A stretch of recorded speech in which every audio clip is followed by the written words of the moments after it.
il va y avoir les neurones miroirs qui vont embarquer en relation. Le parent là, qui se sent pas bien. Moi, souvent, je prends ma main et je leur dis, êtes-vous le parent solide et confiant sur qui votre enfant peut s'appuyer en toute sécurité lorsque vous allez monter votre routine? Donc, votre cadre, justement, il est sécurisant? Votre routine est-tu claire? Y a-t-il un début? Y a-t-il une fin?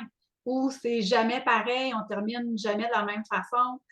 Puis là, ben, ça devient super insécurisant. Puis au niveau de la sécurité intérieure aussi, d'aller répondre aux bons besoins que l'enfant est en train de crier, par son comportement. Puis ça, c'est une partie qui sont vraiment subtiles, puis que c'est les plus difficiles à aller identifier pour un parent qui est pris justement dans sa propre émotion, dans ses propres sentis, ou qui est complètement au deuxième étage. Là.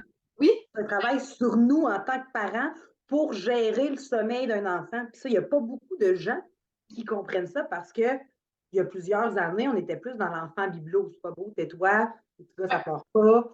Puis, tu sais, je veux dire, puis là, on les enlignait avec beaucoup de respect, mais on avait plusieurs. Fait tu sais, l'enfant n'avait pas nécessairement cette unicité-là, n'avait pas le droit d'être un enfant. Il était plutôt considéré comme un petit adulte.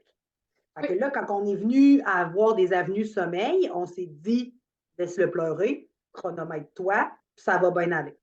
Mais là, on est comme dans un vent de changement quant au développement de l'enfant, grâce aux recherches, grâce aux Et professionnels psychologues qui parlent du développement de l'enfant.